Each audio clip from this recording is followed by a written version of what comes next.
Hello नमस्कार, स्वागत आहे तुमचं आजच्या व्हिडिओमध्ये. तर आजचा व्हिडिओ कशावरती आहे तुमच्या लक्षात आलं असेलच.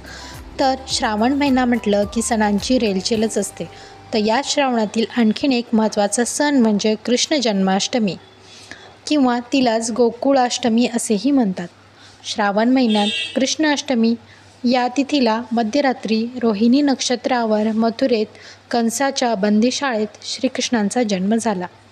विष्णूंचा 8वा अवतार असलेल्या कृष्णाचा जन्मदिवस हा यावर्षी 15 ऑगस्ट रोजी आहे. जन्माष्टमी ही 15 तारखेला रात्री 11:50 सुरू होणार आहे आणि ती 16 तारखेला रात्री संपणार आहे. कृष्णाचा जन्म हा अष्टमीच्या रात्री 12:39 झाला होता.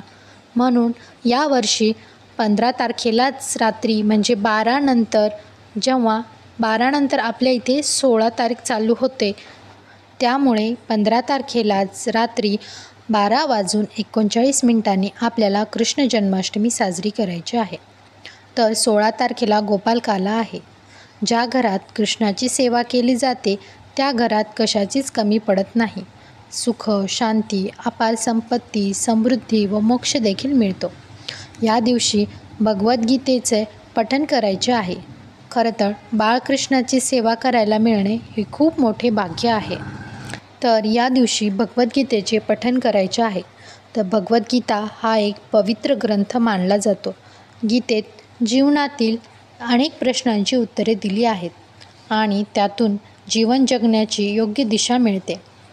भगवद्गीतेच्या वाचनाने धार्मिक आणि आध्यात्मिक मार्गदर्शन घडते. जीवनातील कर्मांचे महत्त्व लक्षात येते. मन व आत्मा यांचा संबंध, त्याचबरोबर आत्मजागृती व मानसिक शांती मिळते. नकारात्मक विचार व भीतीवर मात होते.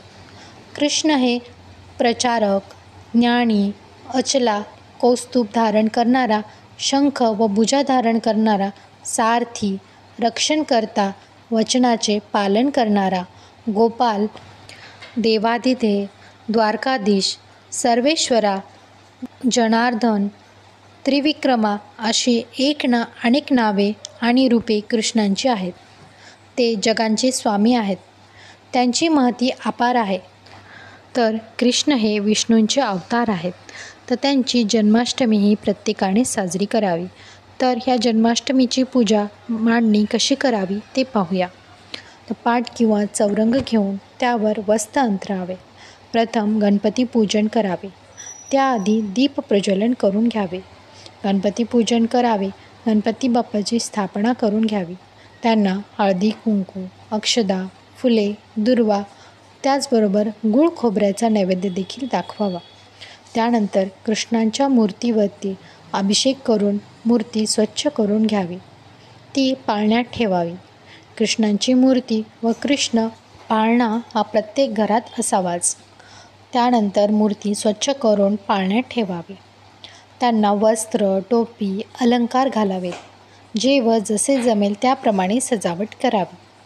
पूजा करत असताना ओम नमो भगवते वासुदेवाय हा मंत्र म्हणावा. त्यानंतर पुरुष सूक्त, श्री सूक्तमचे पठण करावे. त्यानंतर फुलं अर्पण करावी. आपल्या इच्छेप्रमाणे तुम्ही साज सजावट करू शकता. त्यानंतर पाळणा हलवला जातो. आपल्या घरातील लहान मुलांचा जन्म झाल्यानंतर आपण कसा आनंद साजरा करतो, त्याचप्रमाणे कृष्ण जन्म आपल्या घरी आनंदी वातावरणात साजरा करावा. येथे माझ्याकडे जी पाळण्यातील मूर्ती आहे ती पाळण्यालाच अटॅच केलेली आहे. त्यामुळे अभिषेक करण्यासाठी मी इथे दुसरी कृष्णाची मूर्ती घेतलेली आहे. त्याचबरोबर तुम्ही पूजेमध्ये गाय वासरू देखील ठेवू शकता. कृष्णांना गाय ही फार प्रिय होती. जर तुमच्याकडे असेल तर ती देखील पूजेमध्ये ठेवावी. तर येथे मी गाय वासरू, त्याचबरोबर कृष्णाचे फोटो या सर्वांना हळदी, कुंकू, अक्षदा आणि फुलं अर्पण करून घेतली आहेत. तर या दिवशी नैवेद्य काय दाखवावा? तर या दिवशी खास करून सुंठवड्याचा नैवेद्य दाखवला जातो. तर बऱ्याच भागात याला वेगवेगळी नावे असतील. तर आमच्याकडे याला सुंठवडा म्हणतात. हा ड्रायफ्रूट्स, गूळ मिक्स करून बनवला जातो. त्याचबरोबर ड्रायफ्रूट्सचा नैवेद्य तुम्ही दुधातील पोहे किंवा ताकातील पोहे किंवा दह्यातील पोहे हे देखील दाखवू शकता. त्याचबरोबर लोणी, दूध, फळ हे देखील दाखवावे. यापैकी जे व जेवढे आपल्या घरात उपलब्ध असतील त्याचप्रमाणे आपण हा नैवेद्य कृष्णाला अर्पण करावा. प्रत्येक नैवेद्यावर तुळशीपत्र ठेवावे. तुळस ही विष्णूंना खूप प्रिय आहे. त्यानंतर कृष्णाची धूप दीप दाखवावे, आरती करावी व जन्मवेळ झाली की पाळणा हलवायचा, गाणी म्हणावी.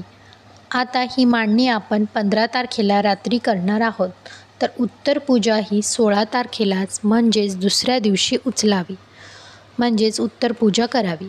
नैवेद्य आपण घरातील व्यक्तींना खायला द्यावा.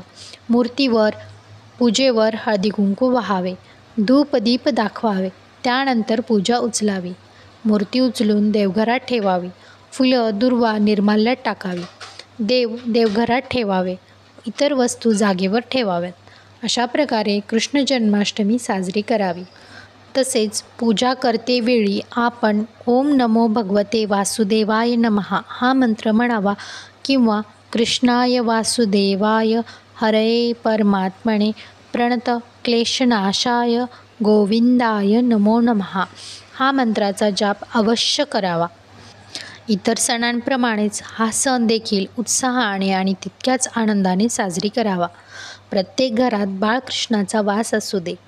तुम्हा सर्वांना माझ्याकडून कृष्ण जन्माष्टमीच्या खूप साऱ्या शुभेच्छा. मी इथे व्हिडिओचा एंड करते. तुम्हालाही माहिती आवडली असेल तर व्हिडिओला लाईक, शेअर आणि चॅनलला नवीन असाल तर नक्की सबस्क्राईब करा. श्री स्वामी समर्थ.